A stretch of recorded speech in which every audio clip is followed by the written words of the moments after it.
Hello my dear students, welcome back to my channel Bong Bhalanet. Bong ভালানেটে আজকের যে সিরিজটা তোমরা যারা 2025-এ মাধ্যমিক এক্সাম দেবে তাদের জন্য, বিশেষ করে তোমাদের সামনে যে মাধ্যমিকের সেকেন্ড ইউনিট টেস্ট এক্সাম রয়েছে তাদের জন্য। তোমাদের সেকেন্ড ইউনিট টেস্ট এক্সামে বেশিরভাগ স্কুলে জনন, দ্বিতীয় চ্যাপ্টারে যে জনন রয়েছে, তৃতীয় চ্যাপ্টারে বংশগতি আর চতুর্থ চ্যাপ্টারে অভিব্যক্তি অভিযোজন, এই পোর্শনটা থেকে তোমাদের সেকেন্ড ইউনিট টেস্টে 40 নম্বরের পরীক্ষা হবে। তো এই 40 নম্বরের পরীক্ষায় তোমাদের যত 1 নম্বরের প্রশ্ন আছে, সেই 1 নম্বরের প্রশ্নগুলোই যে এমসিকিউস কোশ্চেন আর 1 নম্বরের কিছু এসিকিউস কোশ্চেন থাকে, সেই কোশ্চেনগুলো বেস করেই আজকে তোমাদের জন্য এই সিরিজটা নিয়ে এসেছি। তোমরা যদি এই সিরিজটা দেখো, এখানে 50+ কোশ্চেন রয়েছে। এই কোশ্চেনগুলো যদি সলভ করে যাও, তোমরা কিন্তু এখান থেকে শর্ট কোশ্চেনের যে পোর্শনটা ওটা কমন পাবে। তোমাদেরকে পরের একটা কোনো ভিডিওতে 2 নম্বরের আর 5 নম্বরের কোশ্চেনের যে সাজেশান সেগুলো দেবো। আজকের ভিডিওটা তোমরা পুরোটা দেখো এবং এখান থেকে কিন্তু অনেক শর্ট কোশ্চেনই তোমরা পরীক্ষাতে কমন পাবে। আর তোমরা যারা এনএম জেএনএম পরীক্ষার্থী রয়েছো, তোমাদেরকেও বলবো তোমরাও সিরিজটা দেখতে পারো, কারণ এই ধরনের প্রশ্ন তোমাদের পরীক্ষাতেও আসে। তো সেই জন্য লাইফ সায়েন্সের যেহেতু ক্লাস 10-এর ওপর বেস করে এই সিরিজটা চলছে, ক্লাস 10-এর সেকেন্ড ইউনিট টেস্টকে টার্গেট করে, তোমাদেরকে বলবো তোমরা পুরো ভিডিওটা স্কিপ না করে দেখো। 50+ কোশ্চেন আছে, তোমাদের সাথে পুরোটাই আলোচনা করব।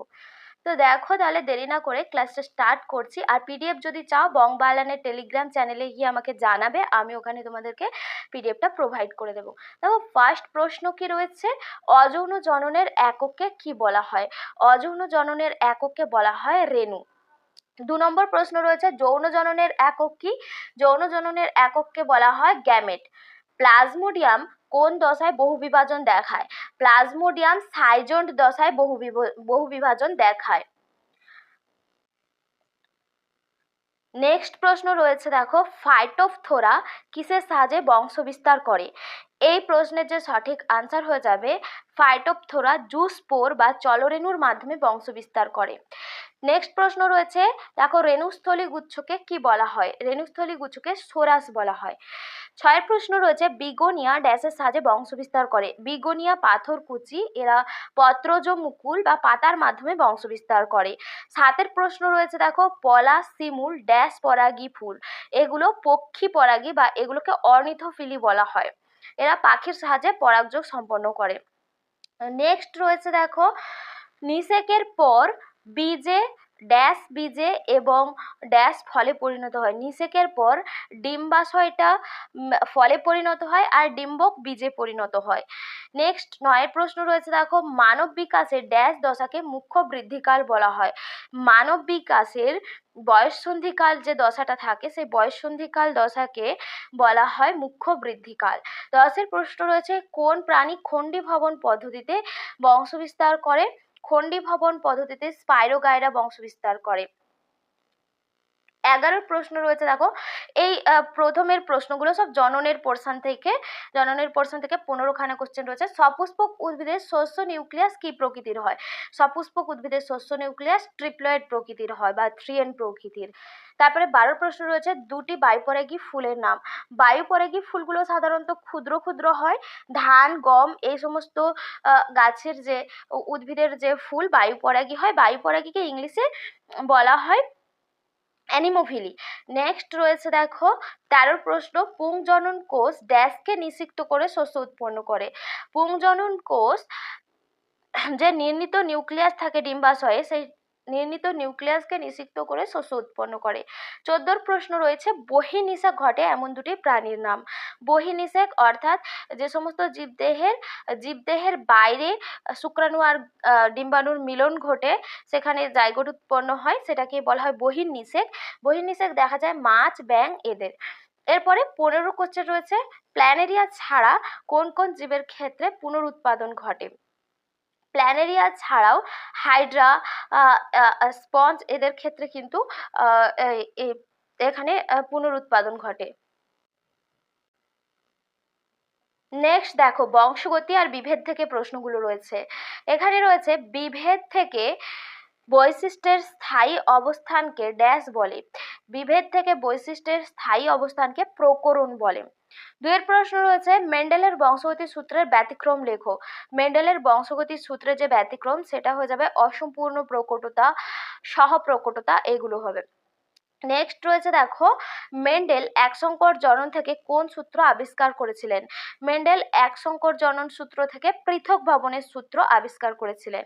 নেক্সট প্রশ্ন রয়েছে দেখো, খুবই ইম্পর্টেন্ট প্রশ্ন, এই ধরনের প্রশ্ন তোমাদের প্রায়বারে মাধ্যমিক পরীক্ষাতে দেয়, এছাড়াও সেকেন্ড ইউনিট টেস্ট এক্সামের জন্য এই প্রশ্নগুলো খুবই গুরুত্বপূর্ণ। একটা জিনোটাইপ দেওয়া রয়েছে, বড় এ বড় এ বড় বি ছোট বি বড় সি ছোট সি, এই জিনোটাইপে কতগুলো গ্যামেট পাওয়া যাবে? দেখো, গ্যামেট নির্ণয়ের সূত্র রয়েছে, গ্যামেট নির্ণয়ের সূত্র হলো 2n। এখানে n সমান কতগুলো হেটারোজাইগাস অ্যালিল রয়েছে তার সংখ্যা। এখানে দেখো হেটারোজাইগাস অ্যালিল রয়েছে দুটো, অর্থাৎ n সমান 2 হয়ে যাবে। n সমান যদি 2 হয় 2 সমান 4। এই যে গ্যামেটটা থেকে, জিনোটাইপটা থেকে আমরা 4 ধরনের গ্যামেট পাবো। 4 ধরনের গ্যামেট কি কি সেটাও একটু দেখে নিই। বড় এ বড় বি বড় সি, বড় এ বড় বি ছোট সি, নেক্সট হয়ে যাবে বড় এ ছোট বি বড় সি, বড় এ ছোট বি ছোট সি। এই 4 ধরনের গ্যামেটই আমরা এখান থেকে পাবো। তো সেই জন্য এই যে গ্যামেটগুলো, এটা গ্যামেট নির্ণয়ের সব থেকে সোজা সূত্র, এটা 2n। n সমান তোমাদের কতগুলো হেটারোজাইগাস অ্যালিল রয়েছে। হেটারোজাইগাস অ্যালিল মানে দুটো সমসমস্ত ক্রোমোজোমে আলাদা আলাদা অ্যালিল থাকবে, আলাদা আলাদা জিন থাকবে, সেটাকে হেটারোজাইগাস অ্যালিল বলা হয়। দুটো সমস্ত ক্রোমোজোমে যদি একই অ্যালিল থাকে, একই জিন থাকে, সেটাকে বলা হয় হোমোজাইগাস। তো হেটারোজাইগাস অ্যালিলের সংখ্যাটা কাউন্ট করলে এখান থেকে গ্যামেটগুলো কাউন্ট করতে পেরে যাবে। খুবই ইজি প্রশ্ন, কিন্তু পরীক্ষায় বারে বারে দেখা যায়। এরপরে 5-এর প্রশ্ন রয়েছে দেখো একটা, এই ধরনের প্রশ্ন কিন্তু প্রায় বারে পরীক্ষায় তোমরা দেখতে পাবে। বড় আই ছোট আই বড় আর ছোট আর, বড় আই ছোট আই বড় আর ছোট আর, আরেকটা রয়েছে বড় আই ছোট আই বড় আর। এই দুটো জিনোটাইপের অনুপাত লিখতে বলেছে। দেখো, এই দুটোই জিনোটাইপের যদি ফিনোটাইপগুলো আমরা দেখি, এই দুটোর ফিনোটাইপ কিন্তু একই। এগুলোকে হলুদ গোল বলা হয়, শঙ্কর হলুদ গোল। তো এই শঙ্কর হলুদ গোল, এদের জিনোটাইপ হয় 2:4। মানে এই যে বড় আই ছোট আই বড় আর এর এর অনুপাতটা হয় 2, আর বড় আই ছোট আর এর জিনোটাইপটা হয় 4।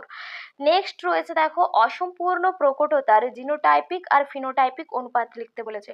অসম্পূর্ণ প্রকটতার ক্ষেত্রে জিনোটাইপ আর ফিনোটাইপিক অনুপাত একই হয়, 1:2:1। নেক্সট রয়েছে 7-এর প্রশ্ন, টেস্ট ক্রসের সাহায্যে কি নির্ণয় করা হয়? টেস্ট ক্রসের সাহায্যে কোনো জীবের জিনোটাইপ নির্ণয় করা হয়। 8-এর প্রশ্ন রয়েছে, ওয়াই ক্রোমোজোমে অবস্থিত কোন জিনটি পুরুষের লিঙ্গ নির্ধারণের জন্য দায়ী? ওয়াই ক্রোমোজোমে অবস্থিত SRY বলে একটা জিন রয়েছে, যেটা পুরুষের লিঙ্গ নির্ধারণের জন্য দায়ী। নেক্সট প্রশ্ন রয়েছে, এক্স ক্রোমোজোমে অবস্থিত জিনগুলোকে কি বলা হয়? এক্স ক্রোমোজোমে অবস্থিত জিনগুলোকে বলা হয় সেক্স লিঙ্কড জিন। নেক্সট 10-এর প্রশ্ন রয়েছে দেখো, কোন বংশগত রোগে যকৃৎ আর প্লীহার বৃদ্ধি ঘটে? এখানে যে সঠিক অপশন হবে থ্যালাসেমিয়া। থ্যালাসেমিয়া রোগে যকৃৎ আর প্লীহার বৃদ্ধি ঘটে। নেক্সট রয়েছে দেখো, শঙ্কর কালো গিনিপিগের সঙ্গে বিশুদ্ধ সাদা গিনিপিগের শঙ্করায়নের ফলে কত শতাংশ বিশুদ্ধ কালো গিনিপিগ উৎপন্ন হবে? এখানে দেখো, শঙ্কর কালো বলেছে, শঙ্কর কালো মানে তার জিনোটাইপটা হবে বিবি, আর বিশুদ্ধ সাদা মানে তার জিনোটাইপটা হবে দুটোই ছোট বি হবে। তো এটাকে যদি আমরা ক্রস করাই, এখান থেকে আমরা যে 4টা জীব পাবো, তার মধ্যে দুটো পাবো শঙ্কর কালো, আর দুটো পাবো যেগুলো বিশুদ্ধ সাদা হবে। তো এর মধ্যে দেখো, একটাও তোমরা ছকটা করে দেখে নেবে, আমি করে দিলাম, ছক না করেই করে দিলাম। তো এটাকে যদি এখানে দেখো 50% তাহলে আমাদের আসছে শঙ্কর কালো, বাকি 50% আসছে বিশুদ্ধ সাদা। এখানে কিন্তু বিশুদ্ধ কালো গিনিপিগ একটাও উৎপন্ন হচ্ছে না। তো সেই জন্য এখানে আনসার হয়ে যাবে 0%। আর যদি বলতো বিশুদ্ধ কালোর বদলে যদি বলতো বিশুদ্ধ সাদা গিনিপিগ কত উৎপন্ন হবে, তখন বলতে 50%।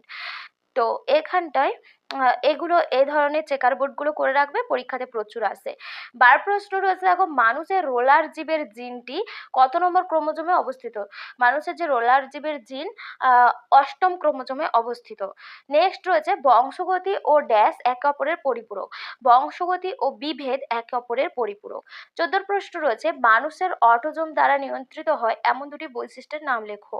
মানুষের অটোজোম দ্বারা বৈশিষ্ট্য হয় এমন দুটো বৈশিষ্ট্যের মধ্যে তোমাদের পড়বে রোলার জিভ আর রোলার জিভ আর স্বাভাবিক জীবের যে জিনটা ওটা হবে। এছাড়াও তোমরা বলতে পারো টাক পড়া, তারপরে অ্যালবাইনিজম, এই ধরনের রোগগুলো, থ্যালাসেমিয়া, এগুলো সব অটোজোম দ্বারা নিয়ন্ত্রিত হয়।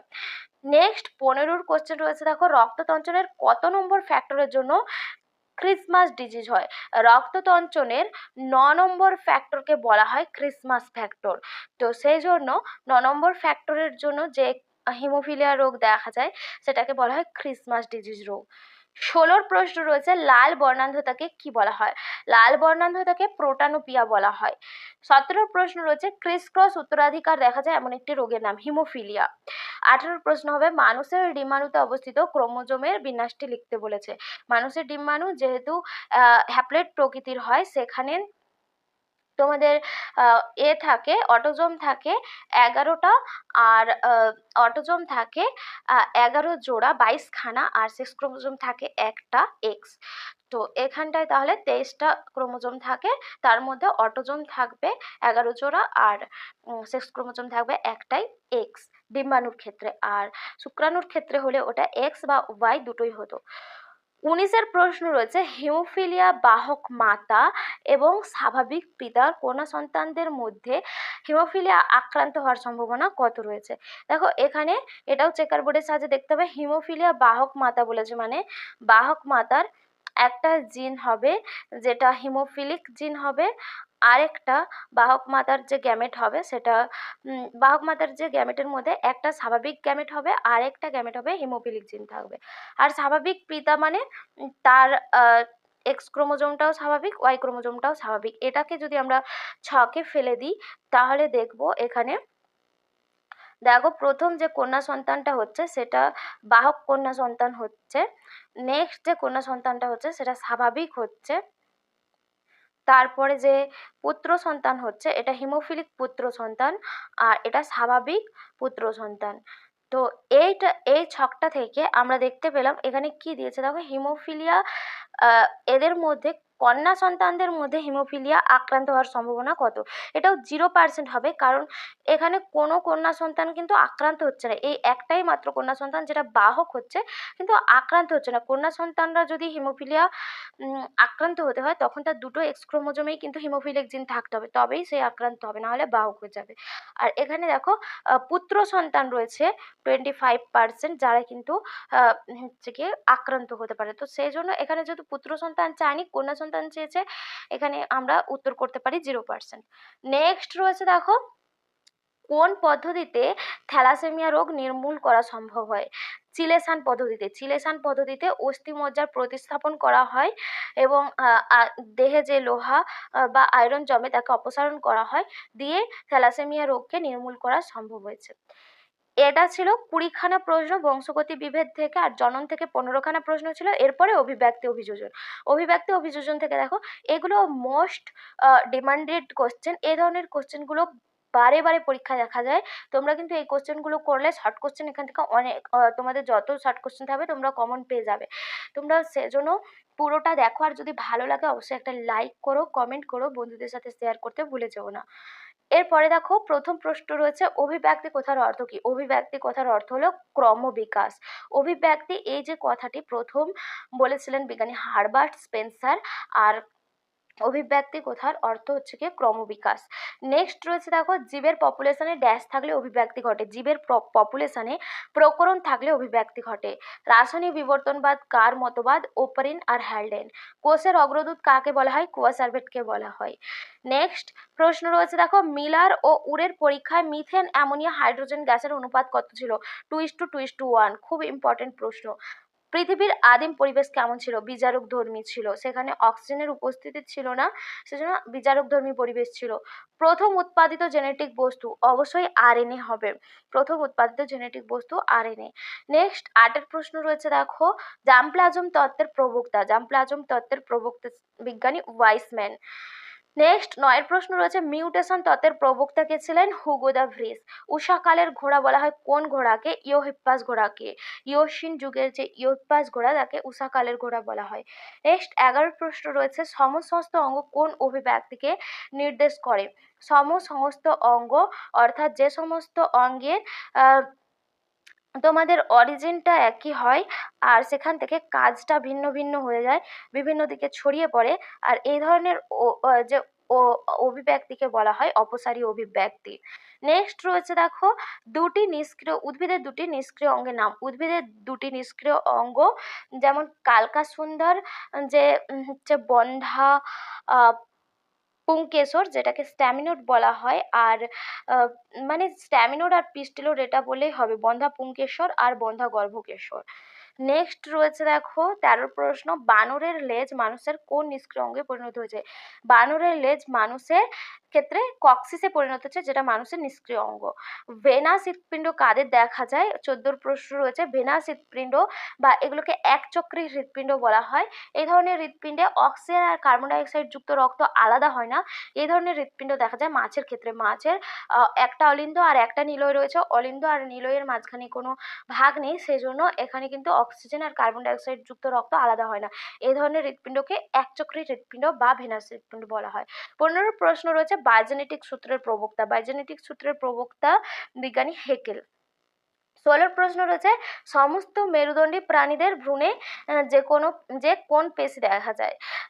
সমস্ত মেরুদণ্ডী প্রাণীদের ভ্রূণ তত্ত্বগত যদি আমরা প্রমাণ দেখি, তাহলে সমস্ত মেরুদণ্ডী প্রাণীদের ভ্রূণের কিন্তু লেজ উপস্থিত থাকে, আর ওই লেজের দিকটায় মাইটোম পেশি উপস্থিত থাকে।